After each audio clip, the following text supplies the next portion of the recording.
Ela é criciumense e é deputada federal em seu terceiro mandato. Minha convidada de hoje é a deputada federal Giovânia de Sá.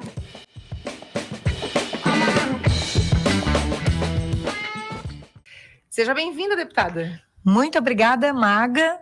Obrigada ao programa, toda a direção do Ninguém Morre de Tédio. E é um prazer estar aqui. E esse tema, esse nome do programa tem tudo a ver contigo. Né? Então, hoje não quer morrer de tédio? Acompanha a Maga. Até que enfim saiu a nossa conversa, deputada. Demorou um pouquinho, e agenda e tal. Mas tu viu, falaram aqui nos bastidores, o sol lindo que veio para nossa entrevista. Porque na semana que a gente gravaria estava um tempinho chuvoso e tal. E aí eu disse, eu queria que tivesse sol. Tem sol, então pronto. Deputada, todo mundo, pelo menos em Criciúma e região, todo mundo te acompanha na política há bastante tempo e muita gente às vezes não lembra ou não sabe. Mas a senhora veio da iniciativa privada, né? Isso, comecei com 16 anos, ia fazer 16 anos, 12 de março de 89, eu comecei no Grupo Empresarial Jorge Zanata. Trabalhei 20 anos, eu ia fazer 20 anos no dia 12 de março, e eu saí em dezembro, 2 meses antes de completar, de fazer os 20 anos. Mas eu considero quase que os 20 anos cheios, Foi realmente uma experiência. Era uma empresa que eu tinha sonho de trabalhar, porque eu estudei na escola que separava a empresa, o muro separava a empresa da escola, que eu fiz o meu primário, Escola Professor Francisco Skrabski. Quando eu estava no SEDUP, ou antigamente CIS, eu levei o meu currículo para estagiar lá na Embralite. E aí? Lá entrei na área de tecnologia da informação de estagiária, mas não para programação, não para desenvolvimento de sistemas. Eu entrei lá para rasgar formulário, porque na época não tinha impressora nas áreas. Olha só, impressora. Não tinha impressora. Era uma impressora grande na área de TI, onde se enviava todos os relatórios de setor para a área comercial, para a financeira, imprimia os relatórios de vendas, de números, a gente colocava nas caixinhas, era uma caixa de madeira, financeiro, comercial, e todo dia cedo alguém passava para pegar os relatórios. Então eu cortava esses relatórios, separava por setor, terminando os relatórios eu ia buscar o café da turma, e eu servia para todo mundo, porque era servido nas mesas, um copinho de cada, Quando os relatórios ficavam obsoletos, eu, novinha, menininha, cortava para jogar fora, para reciclar, para encaminhar para as empresas de reciclagens de papel. Então, e era muito papel. E eu ficava rasgando a tarde inteira, sabe? Tem até hoje dor no dedo, tanto que eu rasgava. Mas aquilo rasgava como? Com a mão. Com a mão? Rasgava com a mão. Depois, aquelas cortadores de papel, Mas eu rasgava com a mão. E depois, sim, eu comecei a ir para desenvolvimento de sistemas, Analisar sistemas, desenvolver. Foram 15 anos nessa área. E a área era corporativa, atendia a Canguru, Descartáveis Zanata, que era a antiga INSA, A TSA de tintas, a de transportes e a Embralite. E aí, 15 anos, eu cheguei a analista de sistemas. Mas imagina eu que gosto de gente, que gosto de falar, que gosto de estar junto às pessoas. Chegou um momento que deu uma dúvida. Eu não gostava muito, mas era o que tinha, E aí eu tinha, depois, casei, tive filhas e tinha que sustentar a turma. E aí a empresa pagou a minha faculdade na Unesc, 100% de bolsa nós tínhamos. Antigamente as empresas tinha isso, incentivavam, era um grande benefício que nós tínhamos. E aí eu comecei a fazer matemática na Unesc. Pior ainda, desisti no meio de uma aula, A professora me disse, Giovânia, não eram quase 2 anos, Giovânia, não sei o que, eu ia fazer só licenciatura. Giovânia, como é que tu tirou essa nota? Eu era terrível em matemática, terrível. E eu disse para ela, obrigada, professora, a senhora me chamou a atenção, acabou de me ajudar a desistir. Eu levantei da sala, peguei meu material, fui na administração e pedi, olha, eu não tenho como trancar ainda, porque naquele tempo não tinha o tempo para fazer para trancar, alguma coisa desse tipo. Eu disse, eu estou saindo da universidade, acabei de desistir no meio da aula. E vi na minha mãe, peguei o ônibus, vi no pai e na mãe e disse, olha, eu quero pedir desculpas, mas eu não tenho como fazer porque não é para mim. Daí, depois eu voltei à universidade, me chamou, calma, Giovânia e tal. Então, eu vou para administração de empresas. Aí me encontrei. Aí foi... Gestão, planejamento estratégico, aprender estratégia de produção comercial. E aí, como analista de sistemas, eu comecei a ter visão geral do negócio, comercial, financeiro, contábil. De como funcionava o corpo todo da e qual a matéria que eu me dava melhor? Gestão de pessoas. Era a matéria que eu me encontrei. E aí, 15 anos, o seu Norberto Perucchi me chamou. Disse, Giovânia, tu tem perfil de fazer gestão, de gente, de cuidar de gente, tu gosta de planejamento estratégico, é para ti, né? Eu disse, tá, mas o que o senhor quer falar com isso? Vai fazer uma pós, eu já estava formada, vai fazer uma pós em gestão de pessoas. E eu encontrei. E ele pagou, a empresa pagou. E eu fiz. E depois, quando eu me formei, eu fui entregar o convite. Seu Norberto, você me incentivou tanto. Daí ele assim, eu não consigo ir na tua formatura, mas tua formatura é no sábado, na segunda tu vem na minha sala. Tu vai começar a montar uma área que não é setor pessoal. Gestão estratégica de pessoas. E a neta do seu falecido Jorge Zanata, a Kellen Zanata, que acho que tu conhece a Kellinha. A Kellen e eu montamos a área de gestão de pessoas. Viajamos o Brasil todo, porque nós começamos a ir para as empresas case de sucesso em pessoas. Participamos até da Você S.A., que escolhia as melhores empresas para trabalhar. E nós visitamos a Procter & Gamble, Johnson & Johnson, Nestlé, que despontavam nessas áreas, a VEG e tudo mais. E nós começamos a implantar plano de cargos e salários, nós montamos, eu e ela, a descrição de cargos de todas as funções da empresa. Tu imagina o que a gente não conheceu. Eu cheguei para a produção trabalhar, lá na produção, na fabricação de embalagens plásticas, para conhecer o processo. Foi fantástico. E aí tivemos 5 anos para implantar tudo. Aí o tempo de eu sair, que daí ia dar 20, né? E aí era a campanha eleitoral em Criciúma. E aí como é que tu... Como? Não. Como? E eu vou contar para vocês. Hoje eu escuto você, o Adelor, o Piara, né, falando tal. Amo, né, acompanhar noticiários, política, posicionamentos e tal. Na época, eu não podia ouvir político falando em rádio. Interessante. E eu não lia... Na época, tinha muito jornal impresso, né? Hoje, reduziu muito pelas redes sociais que avançaram. Mas eu não lia página política. Porque eu achava... a página política. Eu não gostava e achava que não era para mulher.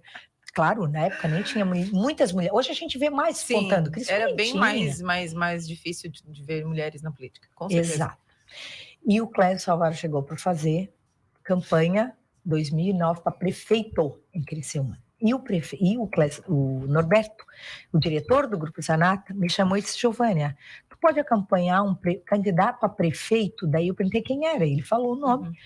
E eu falei, nossa, mas logo eu que não gosto de política. Seu Norberto. Não acredito que eu respeito o senhor tanto. Eu falei, daí ele disse, não, mas faz isso, tu não precisa pedir voto. E nem queremos que tu peça o voto, porque a empresa vai receber todos. Tá, então, só ele. Quem é ele? Ah, ele é um deputado. É? Tá, tudo bem. O que o senhor quer que eu faça? Apresenta ele para as pessoas, ele vai pedir o voto, tá bom? Fui. E antes... E aí a senhora não conhecia, então? Nada, só via falar de longe. E aí, eu não queria saber disso, né? Então, eu peguei ele. Quando eu fui descer pelas escadas, tô lembrando da cena exatamente. Ele passou num quadro e tinha assim, visão, missão da empresa. Ele perguntou, o que é isso? Isso é o nosso planejamento estratégico. Aí eu me empolgo quando falo. Daí eu falei para ele, a visão da missão da empresa é essa, do grupo todo, a gente desenvolveu. A visão, quero levar o senhor numa sala. E tinha, eu não sei se ele vai lembrar disso, mas tinha assim os painéis de indicadores, rentabilidade, a saída e entrada de funcionários, nós media tudo. E ele viu a forma que eu expliquei a como nós fazíamos gestão no grupo. E eu comecei a apresentar os funcionários. Aí eu comecei a apresentar o pessoal da produção por nome. Esse aqui é o Antônio, trabalha tal, fulano. Daí ele Me olhava sério, e eu, né? E aí terminou. Ele disse que quando eu levei na portaria, que ele entrou no carro, ele disse, se eu for prefeito, essa mulher vai trabalhar comigo, como secretária de algo. E aí... Olha que eu fico toda arrepiada. Eu tinha me formado, eu tinha feito pela Fundação Getúlio Vargas, gestão empresarial. Eu gosto de gestão. E quando ele se elegeu, eu estava, no dia da eleição, a gente morava quase próximo ao Vitor Save, que é um edifício aqui. E eu vi a avenida, e saiu o resultado, que ele ganhou a eleição. E eu votei nele. Por que eu votei nele? Eu disse assim, ó, esse homem é diferente. Esse homem vai cuidar da cidade e vai ser um prefeito bom. Na minha cabeça, votei nele. E eu fui para a sacada, e para te ver, o pai com a mãe, com as minhas irmãs e tal. E ele passou e disse, ai, que bom que ele ganhou. E de eu ter contribuído lá, porque eu não falei mais com ele. Passou 2 de dezembro de 2008. Ele liga, eu estava numa reunião com o gerente financeiro, falando sobre uma situação de pessoas ali da área. E ele disse aqui, é o prefeito eleito, disse, que bom que o senhor me ligou, eu queria parabenizá-lo, né? E fico muito feliz, espero que o senhor faça uma gestão, uma boa gestão. Ele falou, mas eu não vou fazer sozinho, eu preciso de ti. Daí eu falei, o senhor me dá licença que o homem está falando? Eu disse, né? Como é que o senhor precisa? O que eu posso fazer? Das 5h30 em diante eu estou livre. Porque eu fazia até 5h30 na empresa, quando não tinha que fazer hora extra e tal, né? Mas eu era cargo de confiança, não tinha esse negócio de hora extra. Era gerência, né? Eu fazia aquilo porque gostava, né? Tranquilo. Depois pegava em folga, eles faziam questão. E eu disse, depois das 5h30, quantas horas o senhor precisa? Eu faço um voluntariado. Achei que secretário era voluntário, que não precisava, né? Eu disse, eu preciso do meu salário aqui, porque a minha vida é aqui dedicada.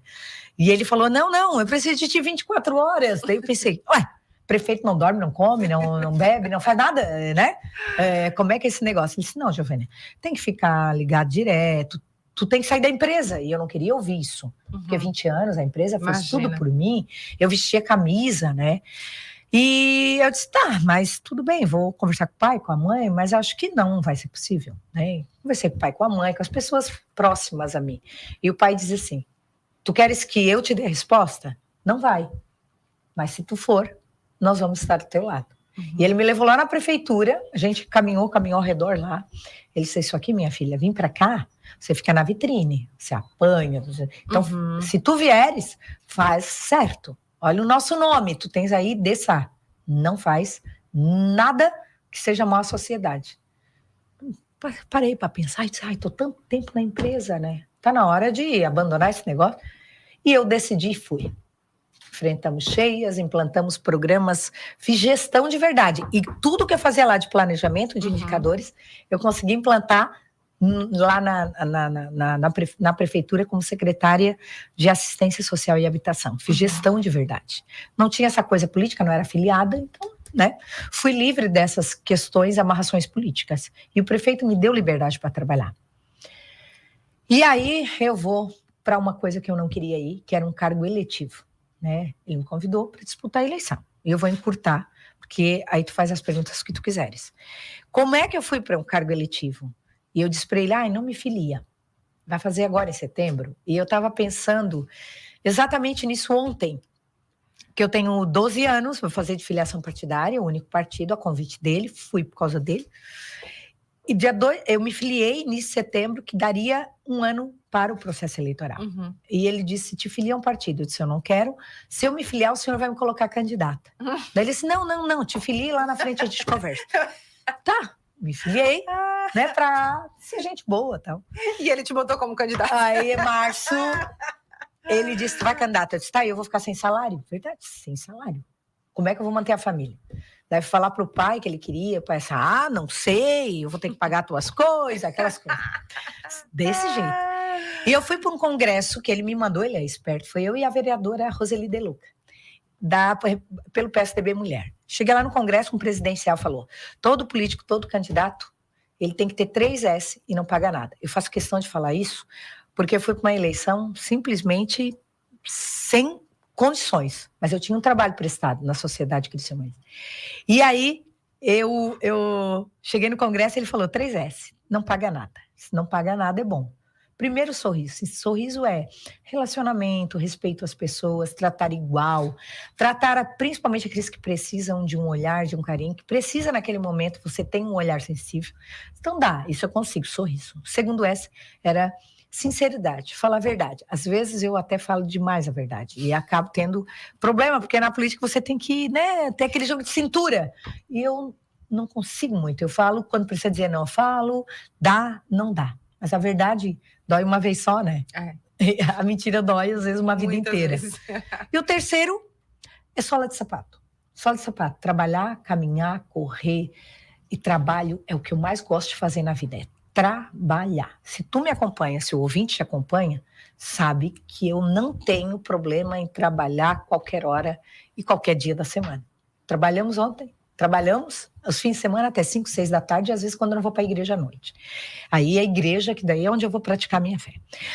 E aí eu decidi, vou ser candidata, não perco nada, vou lá, seja o que Deus quiser. Não der certo, eu volto para a empresa. E fui. Fui candidata, fui vereadora mais votada, tu lembra, quase 6 mil votos.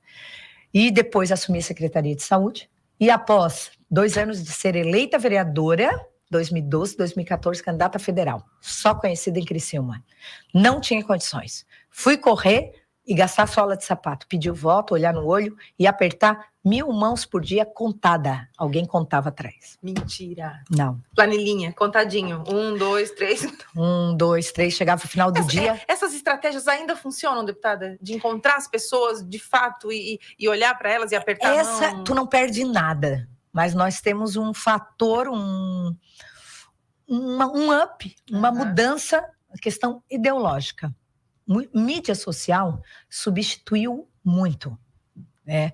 E falar o que o eleitor quer, que muitos fazem, e acabam sendo eleitos na questão ideológica, porque eu vim aqui e defender eu sou contra o aborto. Vamos lá, peguei uma bandeira aqui ideológica muito forte. Eu sou contra o aborto. Mas, na verdade, lá no dia a dia eu não sou. Eu falo porque é o que o povo quer ouvir. E tem muito disso. E as pessoas estão sendo levadas muito pela questão ideológica. Então, as eleições, que até 2014 eram muito de trabalho, o deputado que representava, que trazia para a sua região um recurso, ficou um pouco de lado. As pessoas queriam eleger um Congresso que era Bolsonaro. E não bastava dizer e votar com ele. Tinha que ter número dele. Então, não é nenhuma crítica, é um momento político, é assim, e a gente tem que aceitar. E eu fui eleita, né? Deputada federal, apertando 1000 mãos por dia. Em 30 dias eu fiz uma campanha, tinha saído de uma cirurgia, mal poderia caminhar direito, ninguém sabia, e eu 1000 mãos por dia. Com dor, sem dor, com cólica, com nada. Sorriso. E com sorriso. Sorriso no rosto. E fiz a campanha leve, não tinha compromisso em ganhar, o que eu fizesse ganhar. A vitória foi uma surpresa? Não tinha ninguém no dia para contar o voto, só eu, o pai e a mãe. Porque o pai e a mãe disse assim, meu Deus, Giovânia, tu vai ficar lá embaixo, e não sei o quê. Eu disse, calma. E nós ouvindo a ação maior, a contagem dos votos e tal. E eu cheguei a 17 mil votos para ser um federal, que eu disputava com Esperidião Amin, Boeira, uma turma fera, né, na política há muito tempo. Se não ganhar é a mesma coisa, eu sou vereadora. Se ganhar, né? Mas eu achava que não ia ganhar. Mas eu trabalhei tanto e a cidade de Criciúma foi tão bondosa, reconheceu tanto trabalho, que 93% dos votos apurados. E foi muito interessante. Por isso a minha conexão com a Adelor muito grande. Porque quando chegou no 93% dos votos apurados, eu fui para a segunda suplência. Daqui a pouco eu pulei para a primeira suplência. Disse, nossa, pode ser que um dia eu assuma. Eu não passo por 1000 votos último colocado e sou eleita deputada federal. Comecei a chorar, minha casa daí lotou, né? Porque quando tu tá bem, tem um monte de gente. Os votos não apareceu ninguém, mas pra mim um monte de gente. Mas é porque foi surpresa para todo mundo. Para a cidade, foi.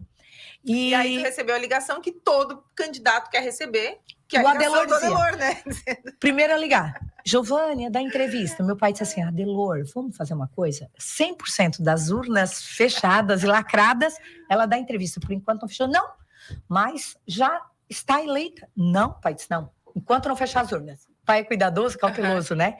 E fechou as urnas, eu dei entrevista. Emocionadíssima. Chorava igual a criança. Imagina. Me ajoelhava no tapete, chorava, agradecia a Deus. E foi realmente um momento de regozijo, de felicidade. Mas depois, quando eu fui deitar, eu falei assim, nossa, meu Deus, tô eleita. Que responsabilidade. Porque, junto com a alegria, a mistura é de responsabilidade.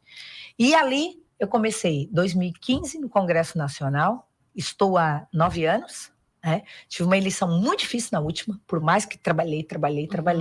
Essa onda foi difícil, né? Foi difícil. E no partido que está num momento difícil, e tem que reconhecer, eu não tenho problema nenhum em reconhecer, em criticar o que tem que ser criticado, e num momento difícil.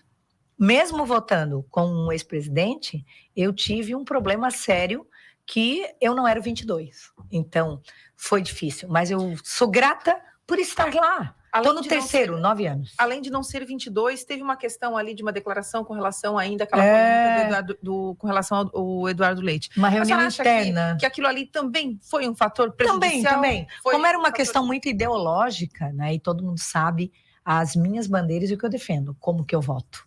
Mas eu estava numa reunião interna do partido, uma prévia para a eleição dentro do partido. E aquilo tiveram pessoas, e isso acontece muito, estratégias políticas, que acabaram distorcendo, fazendo montagens e distribuindo, como se eu estivesse dizendo que eu apoio o que ele é, e não o gestor do Rio Grande do Sul. Eu era presidente do partido, recebendo alguém, qual o problema? E nós vamos discriminar as pessoas. A senhora se sentiu traída naquele momento? Muito. Usaram para prejudicar, muito, né? E a gente sabia de onde vinha. E aquilo, eu sabia que ia realmente me afetar, né? Tanto que a igreja, né? Uma igreja que eu frequento desde pequena, que eu estou lá praticando a minha fé. Eu nunca pedi voto em eleição, nunca. Dentro da igreja, não aceito isso. Dentro da igreja não é para fazer política. Igreja, as pessoas vão para praticar a sua fé. As pessoas vão para buscar uma palavra de esperança, de ânimo, de transformação. Às vezes, pessoas desacreditadas, querendo uma cura, e usaram aquilo para me detonar e colocar daí, né, pessoas de outros interesses. E aquilo ali acabou afetando, sim. Mas as pessoas que me conhecem, a cidade que me conhece, sabe quem eu sou. Sabe que eu trabalho pelas pessoas mais humildes, que eu trabalho pela minha cidade, que eu não tenho preguiça de trabalhar, que eu amo trabalhar. E eu acho que isso tudo vai relevar. E fazer 85 mil votos com tudo isso, em meio à onda, em meio a tudo isso... É voto, hein? É voto. É voto. Quantos cabe no estádio? 18 mil, 20 mil, por aí. 20 mil? É isso?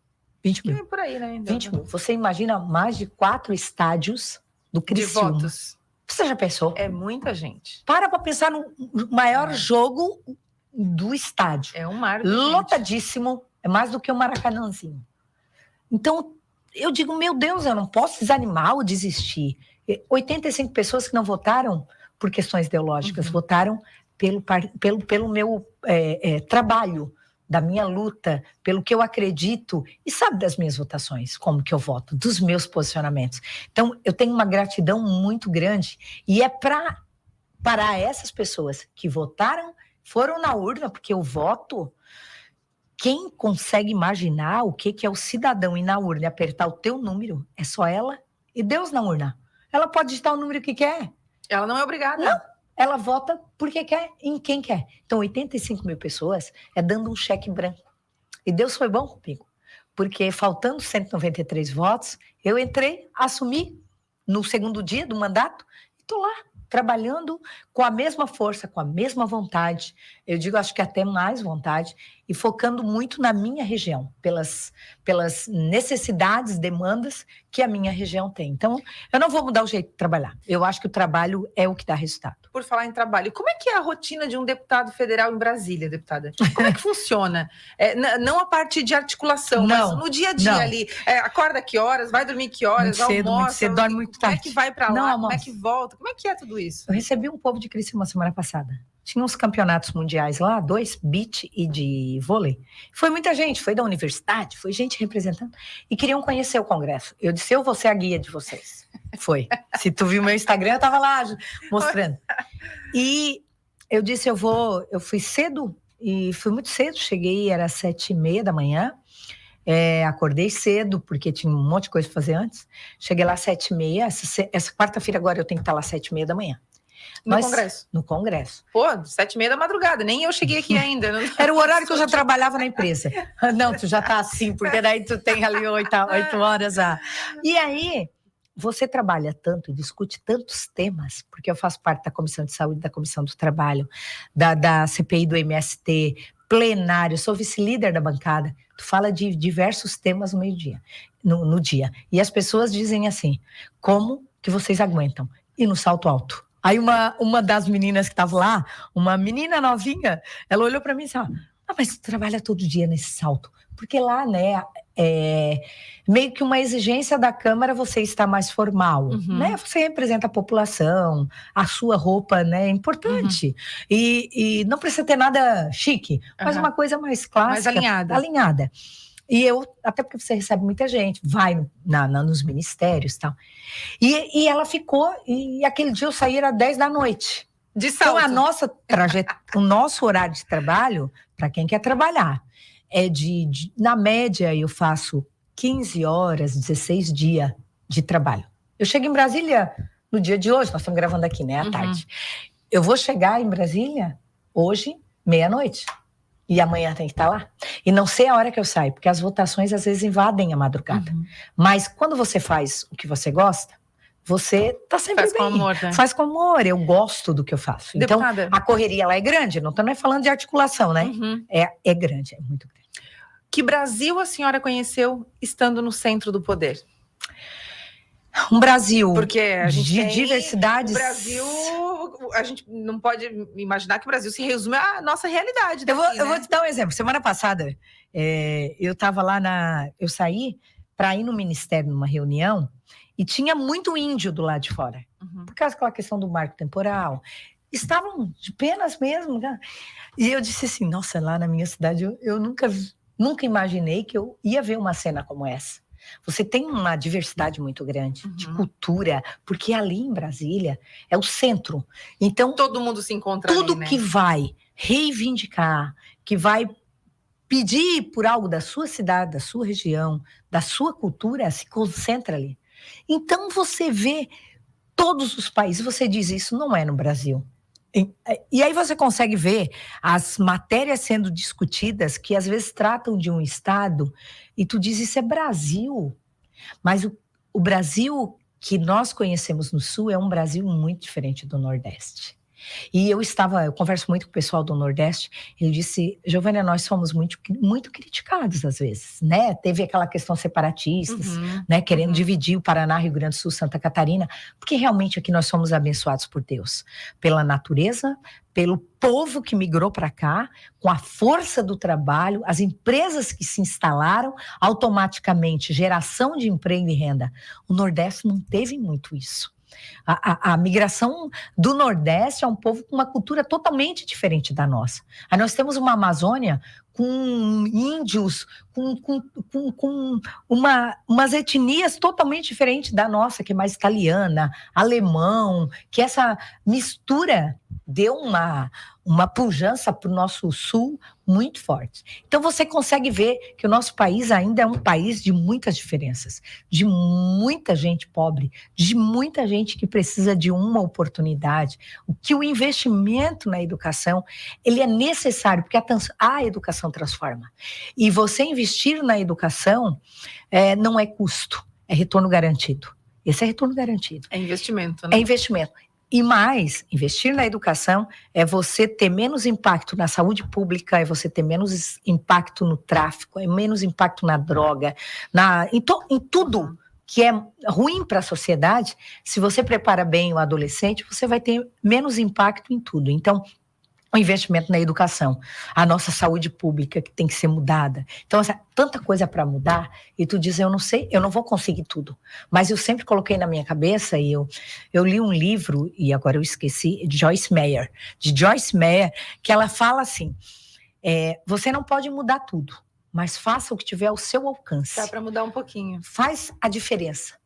E a Michelle Bachelet falava, quando uma mulher entra na política, muda a mulher, mas quando várias entram, muda a política. Por isso que eu defendo, e com todo respeito aos homens, se você assistiu o Congresso, o Senado, Câmara, você vai ver maioria terno e gravata. Poucas mulheres ainda.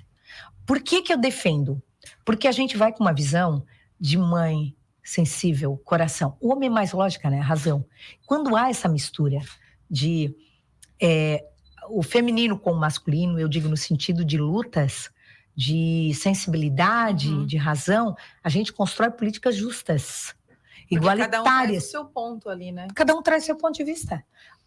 O homem, o pai, tem a sensibilidade do filho, da filha, mas a mulher, filho dela, a gente tem um outro olhar, né, de proteção, né? Então, quando junta os dois, ela sai uma política mais justa. Então, nós não queremos estar à frente, nós queremos estar ao lado, fazendo essa construção.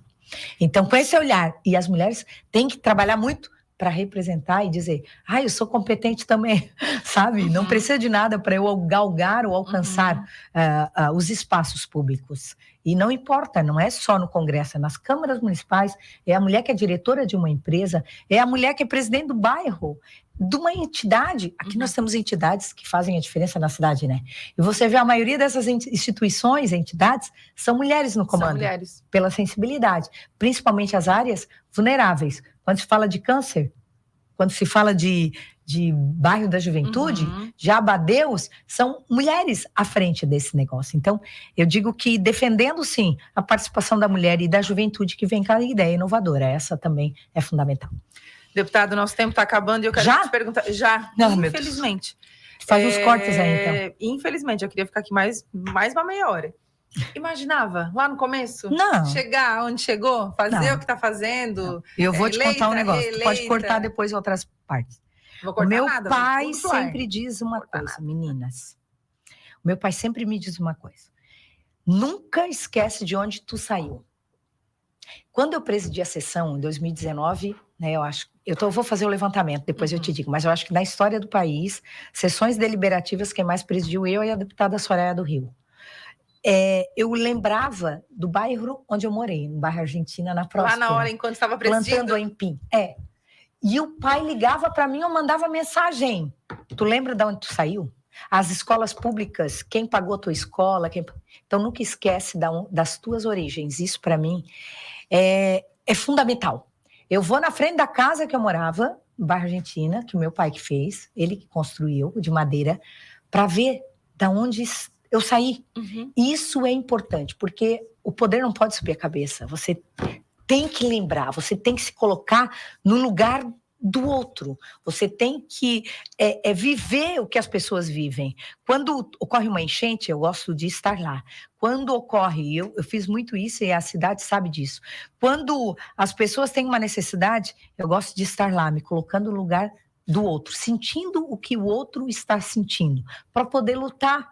Então, eu lembro de tudo isso, sabe? E a minha cidade, que eu tenho um amor imenso, que é Criciúma, que eu conheço bairros, ruas, por onde eu ando aqui, eu devo a essa oportunidade. Por isso que eu nunca imaginei estar aqui. E já que eu estou, eu tenho que valorizar muito, ser muito grata a Deus, às pessoas, à minha cidade. Foi maravilhoso. Foi maravilhosa. Só que eu falei muito, né? Não. Foi sensacional. É bom demais conversar com quem vem e traz tanta informação pra gente. Obrigada, viu, deputada? Eu que agradeço. Eu fiquei bem feliz que tu conseguiu vir. E eu também. Obrigada, Maga, tá? Obrigada, que Deus te abençoe, a todos os nossos ouvintes. Eu sempre estarei à disposição da minha cidade, essa cidade que eu amo, trabalhando por ela, e um dia que eu sair, partir desse mundo, eu quero deixar um legado para as minhas filhas, meus netos, as futuras gerações. Muito obrigada. Deus abençoe a todos nós. Beijos. Amém. Essa foi a deputada Geovânia de Sá, que contou um pouquinho da sua história pra gente, e parte dessa história eu mesma não conhecia. Espero que vocês tenham gostado, que vocês gostem de acompanhar esse episódio, tanto quanto eu gostei de gravá-lo. A gente já está disponível, esse episódio já está disponível no YouTube e no Spotify. A edição é da Clara Vasconcelos, a produção é da Roberta Martins e a apresentação comigo, Maga Estopassoli, nesse dia maravilhoso, nessa tarde linda e ensolarada, como a gente pediu na última semana. Semana que vem a gente está de volta. Até lá!